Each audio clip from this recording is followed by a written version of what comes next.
Texas, when I got that answer, I knew all I needed to know about him, and and that's the way. Always, my radar was always up. Anytime that I had to, interact with. That Tuesday in Texas became a turning point that changed everything, because The Undertaker stepped into the ring with Hulk Hogan and almost ended up in a coffin. And while he stayed silent for decades about what really happened, he is finally opening up now with details that could shatter Hogan's reputation forever. And the truth from a man like The Undertaker carries weight, because he has never been known to exaggerate. As for years he stood as WWE's ultimate company man who was stoic, loyal, and always secretive. But when he finally broke his silence about that night where he claims Hulk Hogan nearly destroyed both him and his career, the revelations turned out to be absolutely devastating.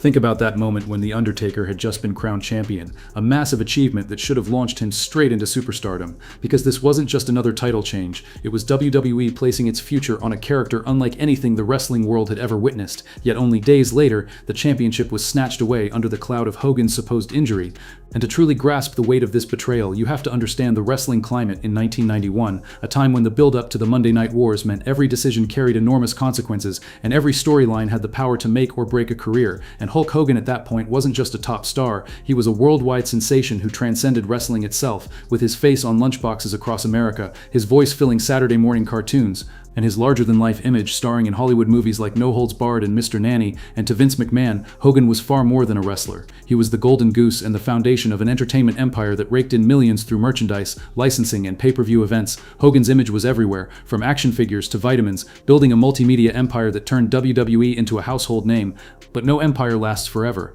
and by 1991, the cracks in Hulkamania were starting to show as Hogan's hold on the fans began slipping like sand through his fingers, with an act that once felt shiny and untouchable, now looking stale and predictable, and crowds who once cheered without hesitation slowly starting to boo as they grew tired of the same old routine, because the message of saying your prayers and eating your vitamins was losing its appeal. And McMahon, always thinking several steps ahead, knew he desperately needed the next big attraction, which is where The Undertaker stepped in, a character so revolutionary and so unlike anything wrestling had ever seen that he signaled a complete shift in the industry, standing tall, intimidating, and surrounded by an aura of supernatural mystique, because The Undertaker wasn't about colorful spandex and catchphrases, and he wasn't about flexing muscles or patriotic speeches either. He was the living embodiment of darkness, a figure of pure mystique that fans had never experienced before in professional wrestling, and even his entrance alone with the chilling organ music, dimming lights, and an aura that felt almost supernatural was enough to send shivers through audiences across the country. And within just a year of his debut, McMahon had launched The Undertaker's career into the stratosphere because he saw the unique potential of a character that could grip fans in a way traditional wrestling personas never could, and Survivor Series 1991 was meant to be the defining moment where he brought down Hulkamania and marked the beginning of a new era in sports entertainment.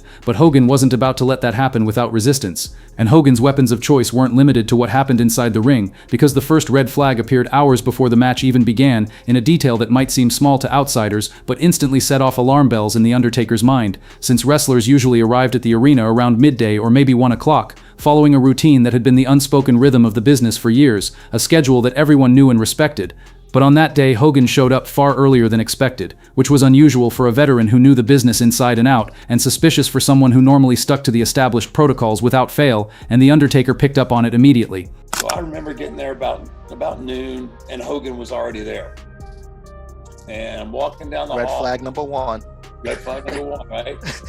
So he goes, hey kid, can I talk to you, right? And he goes, hey, I got this neck injury. He says, I'm really nervous about taking your finish. From that point forward, Hogan began waging a subtle yet relentless campaign of psychological warfare that could have impressed a military strategist, because every time he crossed paths with The Undertaker that day, whether in the hallway, the locker room near catering, or backstage before the match, he made sure to repeat the same reminder again and again, telling him to remember his neck, almost like a mantra meant to plant seeds of doubt and fear. And the message was clear that if anything went wrong during the match, even the smallest mistake, the blame would land directly on The Undertaker, making it a calculated display of manipulation designed to shift responsibility long before the bell ever rang. And it's important to remember that this psychological warfare was aimed at a 25-year-old wrestler who was still fairly new to the main event spotlight, because The Undertaker was just beginning to navigate the world of locker room politics while trying to prove himself in an industry where one wrong move could end a career overnight, and the last thing he wanted was to be the man who injured the biggest star in the company, especially someone who could shape his entire future with just one word to Vince McMahon. So in that situation, he reacted the way any young and ambitious wrestler desperate to protect his career would. He kept reassuring Hogan again and again, promising that he would protect him during the finish and execute the tombstone piledriver with absolute care and precision, never realizing he was being used as a pawn in Hogan's much bigger chess game, because Hogan's supposed paranoia about his neck wasn't paranoia at all. It was a deliberate strategy, carefully planned as the setup for one of the most controversial moments in wrestling history.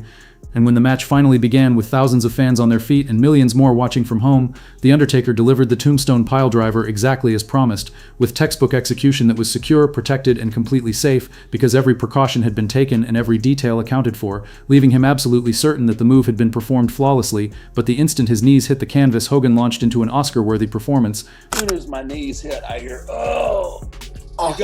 you got me, brother." My neck and my back. I'm like, The crowd gasped in shock while the commentators scrambled to explain what was unfolding, and as medical staff rushed to ringside, The Undertaker stood frozen in disbelief, his heart sinking under the weight of what he thought had just happened, because in that moment he truly believed he had paralyzed Hulk Hogan live on television in front of millions around the world. And though the match ended with The Undertaker crowned as champion, the victory felt empty and meaningless, since in his mind he had just destroyed the most valuable star in the wrestling business, and the championship that should have marked the greatest achievement of his career instead felt like a curse, a painful reminder of the night he believed he had crippled the very hero he grew up admiring. This was psychological manipulation at its peak, and The Undertaker had walked straight into Hogan's trap, proving that sometimes truth really is stranger than fiction. Because what happened backstage after the match was nothing short of a performance in itself, though calling deliberate manipulation and career sabotage genius might be generous, since the drama behind the curtain was more intense and carefully staged than anything that had taken place in the ring, and it was something that would haunt The Undertaker for days, as Hogan didn't just sell the injury for the cameras but escalated it backstage into a full-blown medical emergency that looked worthy of an Emmy, with the scene in Vince McMahon's office playing out like pure theater, carefully crafted to convince everyone, from the boss himself to the newest member of the ring crew, that The Undertaker had truly injured the company's biggest star. I go backstage and I was asking, "Where's Hulk at?" Right? And he's always laying on Vince's office floor. So I go in there, he's laid out on the floor, and here come the paramedics and stuff. So then I hear,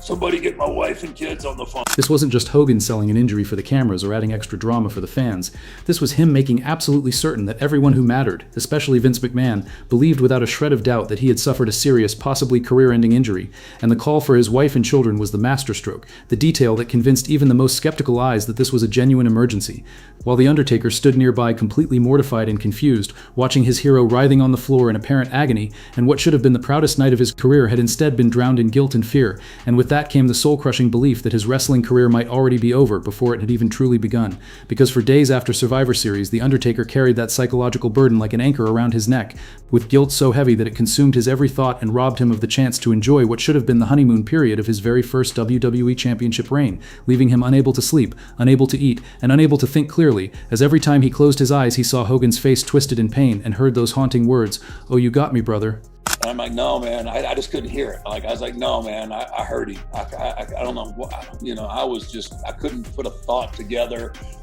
I just thought I'd killed. Imagine being just 25 years old, new to the company, and carrying the unbearable weight of believing you had crippled the very man who was the face of WWE. Because guilt like that doesn't just shake your confidence, it tears apart your soul, your sense of worth, and even your ability to function as a human being, leaving The Undertaker trapped in a nightmare built entirely from Hogan's masterful manipulation. But in an industry fueled by illusion and deception, the truth always has a way of surfacing, and it finally did on Tuesday when he got the chance to watch the match back on videotape, still consumed with guilt and self-doubt as he pressed play, expecting to witness the moment he had ended Hulk Hogan's career. Yet what he saw instead completely changed his perspective on both the incident and Hogan forever, because the footage made the truth undeniable, preserved clearly on tape for anyone to see that Hogan's head had never even come close to hitting the mat, not once, not even remotely. So I finally got to see, but by now a lot of the boys had come up to me and they're like shaking their head like his head never got anywhere close to the mat. And you watch it back, you can tell his head never touched. It was a revelation that struck The Undertaker like a bolt of lightning when he realized he hadn't injured Hogan at all, and that the entire scene with paramedics, calls to family, and the dramatic collapse in Vince McMahon's office had been nothing more than an elaborate performance to protect Hogan's spot and cast doubt on The Undertaker's credibility, and the other wrestlers in the locker room saw it too. with their reactions making it clear they understood exactly what had really happened that night, because these were professionals who knew the mechanics of wrestling, who could tell the difference between a real injury and a staged one, and who recognized the line between selling and outright deception. And when The Undertaker finally confronted Hogan days later with the undeniable proof that the footage cleared him of any blame, the excuse Hogan gave was so weak and transparently ridiculous that it only confirmed The Undertaker's suspicions, as Hogan claimed the pain came from a seatbelt being too tight. That was the excuse Hulk Hogan gave for what he had claimed was a career-threatening neck injury, not that his head had hit the mat, not that The Undertaker had botched the tombstone piledriver, but that The Undertaker had simply held him too tight during the move, essentially blaming careful and protective execution as the source of the problem. And in that moment, The Undertaker's entire view of Hogan shifted permanently and irreversibly, because the man he had idolized, the hero he had admired, and the legend he had been proud to face in the ring had revealed himself as something very different: a manipulator, a backstage politician, and someone willing to sacrifice a young wrestler's career just to secure his own place at the top. And the aftermath of Survivor Series 1991 became far more than just a controversial finish or a disputed injury claim. It was pure organizational chaos, a storm of manipulation, politics, and corporate maneuvering that sent shockwaves through WWE, because what should have been The Undertaker's crowning moment as the new face of sports entertainment turned instead into a harsh lesson in how the influence of one man could alter the course of the entire business. But maybe the most infuriating part of the entire ordeal was how Hogan and WWE management managed to turn the controversy into a financial opportunity, essentially monetizing the manipulation for maximum profit, because when the rematch was announced for this Tuesday in Texas, just 5 days after Survivor Series, fans believed they were going to see the resolution of a genuine controversy, with the marketing framing it as the necessary follow-up to settle once and for all what really happened between Hogan and The Undertaker.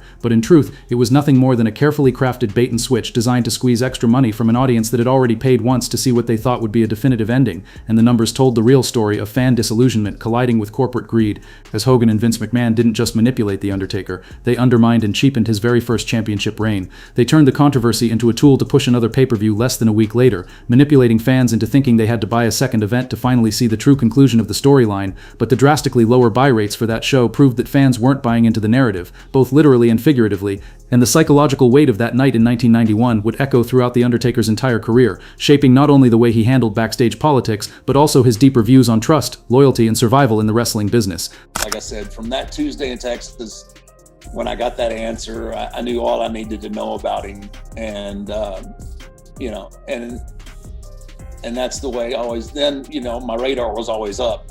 anytime that I had to interact with. This wasn't just disappointment or a professional disagreement. It was a complete shift in The Undertaker's understanding of how the wrestling business truly worked behind the curtain. Because the lesson he carried from that night was that even your heroes can betray you, that trust is a dangerous luxury in professional wrestling, and that survival demands constant vigilance, shaping the way he approached every interaction for the rest of his career. Yet the Survivor Series incident was far from the only example of Hogan's willingness to twist situations and derail careers to protect his own spot, as countless wrestlers would later share eerily similar stories that painted the picture of a man driven by paranoia and obsessed with clinging to power no matter the cost to those around him. And wrestling fans, despite what promoters often assume, have an intelligence and intuition that should never be underestimated. Even in the early 1990s, long before the internet made backstage information easy to find, fans could sense when something didn't add up, and many began whispering the once unthinkable, that Hulk Hogan had faked the entire injury for personal and political advantage. And when Hogan's personal scandals eventually exploded into the public eye, from the racial rant that led to his blacklisting from WWE to the lawsuits and legal battles that followed, the wrestling world finally caught a glimpse of the man hiding behind the carefully polished public persona. We grew up seeing Hogan as this great thing, bigger in life Americana kind of deal, and then obviously he gets caught on tape, saying some derogatory racist things, and in this day and age, people are they're gonna react, and they're not gonna react in a positive way. The contrast between Hogan and The Undertaker's career paths tells the whole story, because while Hogan enjoyed the spotlight for about a decade, his influence eventually faded as his true character came to light, whereas The Undertaker stayed at the core of WWE's identity for 3 full decades, earning lasting respect and loyalty from both fans and peers. And that respect was born from the crucible moment in 1991 when he learned the most important lesson of his career, that survival in wrestling means knowing who you can trust and who will use you as nothing more than a stepping stone to protect their own success. But The Undertaker was far from Hogan's only victim, because digging into wrestling history reveals a troubling pattern of manipulation, backstage politics, and ruined careers that stretched across decades, as the same tactics Hogan used against The Undertaker in 1991. The psychological games, the fake injuries, and the political maneuvering became his trademark weapons against anyone who dared to threaten his spot at the top. By now you've heard how Hulk Hogan nearly derailed The Undertaker's career before it had even truly begun. But if you think that was just a one-time incident, you'd be mistaken, because what happened at Survivor Series 1991 wasn't an exception. It was Hogan's usual way of operating. And time after time, whenever he faced potential competition or any threat to his spot, he relied on the same ruthless tactics that had worked so well against the dead man. And one of the clearest examples came with Bret the Hitman Hart, arguably the most technically gifted wrestler of his generation, and everything Hogan wasn't authentic, highly skilled, and genuinely respected by his peers. And as WWE started moving away from the cartoonish characters of the 1980s, Bret Hart became the face of its future, someone legitimate, credible, and perfectly in tune with what fans wanted as their tastes evolved. But to Hogan, Bret Hart was more than just competition. He was a direct threat, a wrestler whose credibility could expose just how manufactured and hollow Hulkamania really was, and Hogan's refusal to put Bret over has since become a legendary tale in wrestling history. But the details show just how calculated and self-serving Hogan's decisions really were, because when the time came to pass the torch to the next generation, he simply refused, always falling back on the same excuses like, "It's not good for business, brother," or "The fans aren't ready, maybe next time." When in reality the reason was far simpler. Hulk Hogan couldn't stand the idea of losing clean to someone who embodied everything he wasn't. And a Bret Hart victory wouldn't have just been a title change, it would have symbolized the passing of the torch from sports entertainment spectacle to pure wrestling authenticity, and Hogan knew it, which is why years later Bret Hart would openly voice his frustrations about Hogan's refusal to do business, describing experiences that almost exactly mirrored The Undertaker's, with the same psychological games, the same manipulative tactics, and the same selfish obsession with protecting his position at all costs. And then you have Macho Man Randy Savage, who might stand out as the most tragic victim of Hogan's paranoia and manipulation. On the surface, Randy Savage and Hulk Hogan looked like the closest of allies during their Mega Powers era, promoted as best friends, tag team partners, and loyal supporters, but behind the curtain their relationship was anything but friendly, as Savage accused Hogan of constant jealousy and credit stealing, saying Hogan couldn't stand seeing anyone else get the spotlight, and whenever Savage tried to push creative ideas to elevate his own character or storylines, Hogan reportedly shut them down, making sure everything circled back to Hulkamania, and the tension escalated when Savage became convinced that Hogan was meddling in his personal life, even his marriage to Miss Elizabeth, and whether those suspicions were based in truth or simply paranoia, they exposed the toxic environment surrounding anyone who came too close to Hogan's inner circle, and the bitterness grew so intense that years later Savage went as far as recording a rap song directly targeting Hogan. The bizarre but revealing sign of just how much anger and resentment had built up between Hogan and Savage was the fact that Savage felt compelled to release a diss track aimed directly at his former partner. Proof that the wounds went far deeper than simple professional rivalry, but Hogan's manipulative pattern wasn't limited to his peers from the 80s and 90s, because even younger stars who should have thrived under his mentorship ended up victims of his insecurity and political games. And Shawn Michaels is a perfect example, as by the mid-2000s he had gone from a controversial figure to one of WWE's most respected veterans, and when a dream match was finally booked between Michaels and Hogan at SummerSlam 2005, it should have been a celebration of two eras of wrestling greatness, with the plan being a two-match series where each man picked up a win so both came out looking strong while maximizing revenue. But when it came time for Hogan to return the favor and put Michaels over in the rematch, he backed out, taking his victory, and then disappearing, leaving Michaels hanging, and Shawn's response was as clever as it was revealing. He turned their SummerSlam match into an unintentional comedy show by overselling every single move Hogan delivered, with every punch sending Michaels flying across the ring as if he'd been shot from a cannon, and every basic move treated like a devastating finisher. And it was Michaels' way of making a statement that if Hogan wasn't going to play fair, then he would expose just how absurd the situation really was, and that performance has since become legendary among wrestling fans not only for its sheer entertainment value, but for what it symbolized, a respected veteran openly protesting Hogan's backstage manipulation, and even The Rock, WWE's biggest crossover star and box office attraction, wasn't safe from Hogan's politics. Because when Hogan returned to WWE in 2002, riding a surge of nostalgia and fan support, his WrestleMania X8 match with The Rock should have been a clear passing of the torch, as The Rock was younger, more charismatic, and already on his way to becoming a legitimate Hollywood star. But Hogan couldn't resist trying to control even that moment. As backstage reports revealed, he pushed for creative control over the finish and the post-match presentation, determined to make sure that even in defeat he would come across as strong and sympathetic. And while The Rock did win the match, Hogan immediately spun the overwhelming fan reaction into yet another nostalgia run, keeping the spotlight firmly on himself instead of allowing it to pass to the man who was meant to carry the company into the future. And perhaps the clearest and most damaging evidence of Hogan's true character came during his time in WCW, where his political maneuvering hit its most destructive level, because by the late 1990s WCW had a roster stacked with incredible talent like Sting, Goldberg, Chris Jericho, Eddie Guerrero, and Rey Mysterio Jr., all of whom deserved their chance to shine, yet they repeatedly found themselves undermined by Hogan's relentless need to remain the center of attention, and no story illustrates that better than the Sting saga, which became especially heartbreaking, as after being kept off television for over a year to build anticipation, Sting was positioned as the dark anti-hero who would finally topple Hogan's corrupt New World Order. The storyline was flawless, the fan anticipation was sky high, and the payoff should have stood as one of wrestling's greatest moments, but Hogan manipulated the outcome to strip Sting of his crowning victory, and the finish of their Starrcade 1997 match ended up so messy and controversial that it pleased no one and damaged everyone involved, turning what should have been Sting's ultimate vindication into yet another showcase of Hogan's unwillingness to step aside gracefully,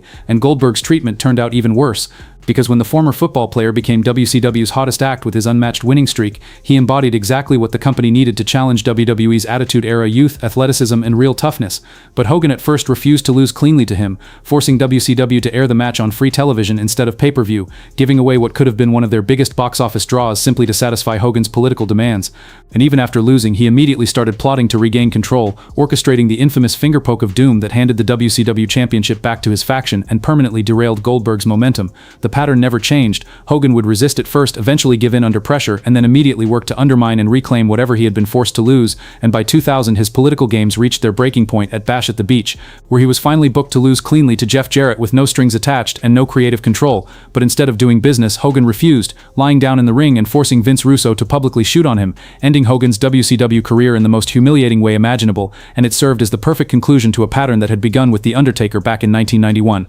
Because whenever Hogan couldn't control the narrative, he would rather tear everything down than accept defeat with grace, and the wreckage he left behind extended beyond individual careers to entire wrestling promotions, with WCW never recovering from the chaos and political infighting that Hogan's behavior had helped create. Talented wrestlers walked away from the company in frustration, creative storylines were scrapped, and fan goodwill was wasted, all because one man couldn't accept that his time at the top was ending. And when you look back at this pattern of behavior, The Undertaker's experience at Survivor Series 1991 becomes even more important, because it wasn't just a personal betrayal, it was the first major example of a systematic method of career destruction that Hogan would go on to perfect in the years that followed. From psychological warfare to fake injuries, from manipulating management to refusing to lose cleanly, every tactic was sharpened and used again and again whenever Hulkamania was threatened, and the only difference was that The Undertaker managed to survive and eventually thrive despite Hogan's efforts to bury him, while many of Hogan's other victims were not so lucky. And with that, we reach the end of this story. Thanks for watching.